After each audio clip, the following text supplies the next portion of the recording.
a 93-year-old widow living alone in her modest apartment in Los Angeles. Her life is quiet and routine, marked by the small pleasures and challenges of old age. She wakes each morning early, carefully goes through her day, and keeps herself busy with activities like knitting and watching television.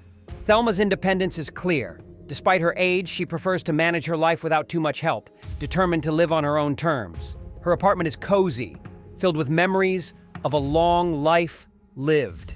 Pictures of family members and friends decorate the walls, a testament to the connection she has maintained over the years. There is a sense of warmth, but also loneliness, as Thelma copes with the absence of her late husband and many of her old friends. She has a close relationship with her grandson, Daniel "Danny" Markowitz, who visits regularly. Danny is a patient and caring young man who helps Thelma navigate the modern world, especially technology. He often shows her how to use new gadgets and apps, making their bond a blend of affection and practical support. Their interactions reflect genuine love and trust. Danny is one of the few people Thelma feels she can rely on completely. The calm of her life is abruptly disrupted one day when she receives a frightening phone call. The voice on the other end claims to be her grandson, Danny, but something feels off. The caller urgently tells her that Danny has been arrested and is in serious trouble. He demands $10,000 to pay bail and avoid jail time. The caller's tone is panicked and insistent, warning her not to contact the police or anyone else, or the consequences for Danny will be dire. The caller provides detailed instructions about how to wire the money, including a specific address where she must send a check. Despite the shock and confusion, she feels a surge of fear for Danny's safety. She has no reason to doubt the caller's claim, and the voice sounds convincingly like her grandson. The sense of urgency and the caller's threats overwhelm her. With trembling hands, she decides to act quickly. She withdraws $10,000 in cash from her bank, using her hard-earned savings. The scene shows her quietly leaving the bank, clutching the envelope tightly as she heads back home. She prepares the money for mailing, labeling the envelope carefully with the address provided. Her vulnerability and love for her family shine through this moment. She is willing to risk her security for the chance to help Danny. The tension builds as she mails the envelope, hoping against hope that it will reach the right place. Shortly after the scam call, Danny actually visits her in person, completely unaware of what has happened. He is surprised to find her anxious and withdrawn, and when she tells him about the call, he is quick to reassure her that it was a scam. Danny explains that he was never arrested and that someone has been impersonating him to trick her. He tries to calm her fears, telling her not to worry and promising to help figure out what to do next. Her daughter Gail and son-in-law Alan are brought into the conversation. When they hear about the scam, they are immediately concerned for her well-being and financial safety. Gail is especially upset. She feels guilty that her mother was targeted and worries about how this will affect her. Alan tries to stay calm and practical, discussing potential ways to report the scam and recover the money. The family debates contacting the police and banks, but realize that the chances of retrieving the funds are slim. The scammers have been careful to cover their tracks, making it difficult to trace the money. Despite their efforts, the family feels powerless to protect her from the emotional impact of the scam. The experience has shaken her confidence, and they worry about her living alone and being vulnerable to further exploitation. However, instead of sinking into despair, she decides to take control of the situation herself. She refuses to be a passive victim. Determined to get her money back, she resolves to track down the scammers on her own. She believes that with her decades of life experience and intuition, she can find them and demand justice. This decision surprises her family, who fear for her safety but also respect her resolve. She begins her quest by gathering information and revisiting places from her past, reaching out to old acquaintances for help. She contacts Ben, a widower and friend from her community whom she had been avoiding since her husband passed away. Ben agrees to accompany her, providing both practical assistance and companionship on her journey. Together, she and Ben start a determined search across Los Angeles. They visit various locations linked to the scam, piecing together clues and confronting the harsh reality of crime targeting the elderly. Following the devastating discovery that she had fallen victim to a phone scam, her initial shock quickly turned to determination. Her $10,000 had vanished into the hands of criminals who preyed on her trust and love for her grandson. Refusing to surrender to helplessness, she resolved to reclaim what was hers. But where to start? Her first instinct was to reach out to those she once knew, friends, neighbors, and acquaintances who might offer advice, assistance, or leads. She began contacting people from her past, hoping that someone could help unravel the mystery of the scam and point her toward those responsible. Yet, each call and visit brought disappointment. Many of her old friends had passed away, moved to assisted living homes, or relocated far from Los Angeles. She was confronted by the cruel reality of time's passage. Her social circle had shrunk considerably, and the community she once relied upon had scattered. With Ben at her side, she set out on a journey across Los Angeles that would test their resolve, resourcefulness, and courage.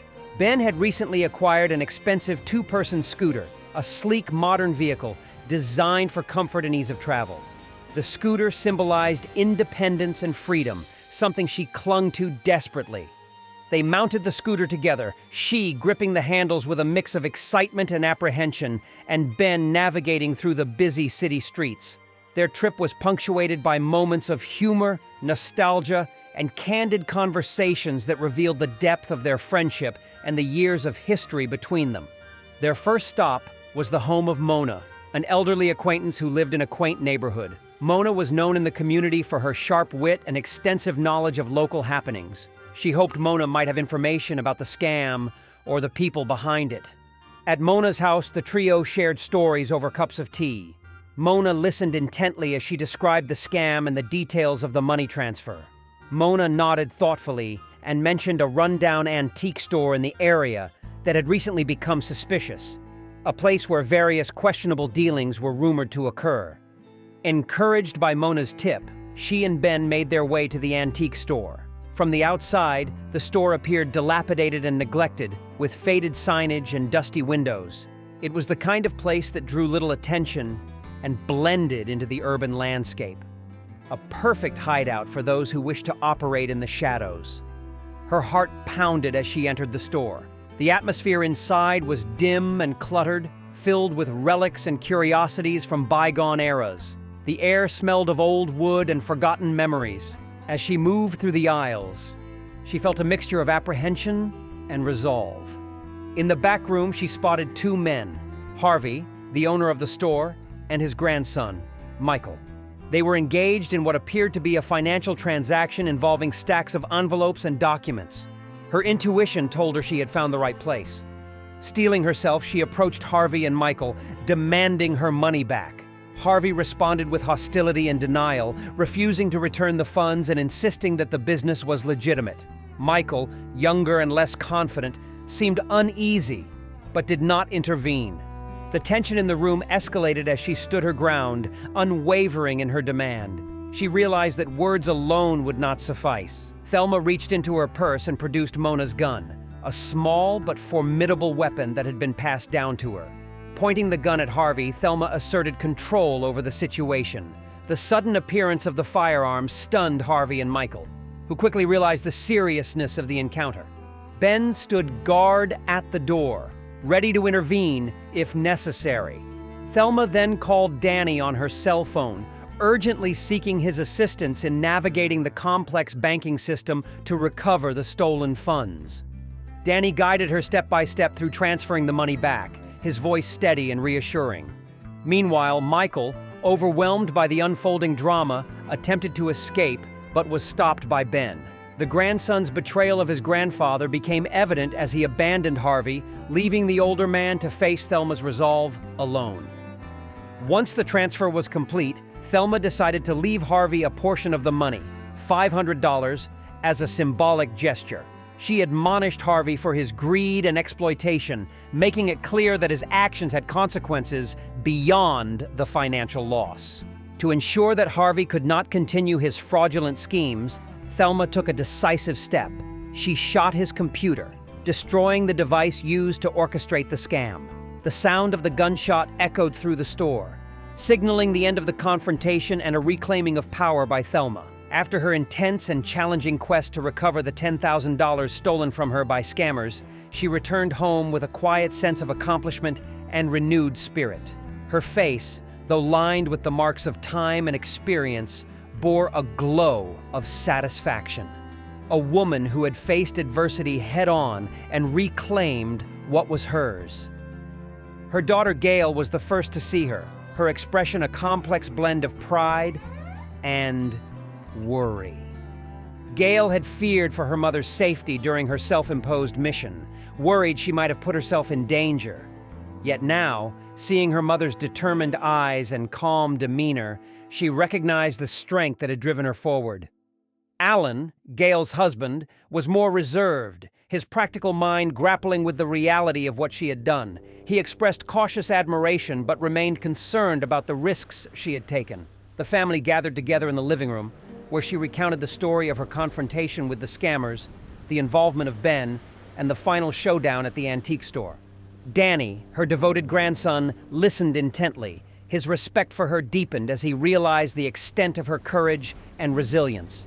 The family shared a quiet moment of solidarity, acknowledging her independence and the fierce determination that had guided her through the ordeal. Though there were still worries about her well-being, her family could not deny that she had taken control of her fate in a way that few would dare.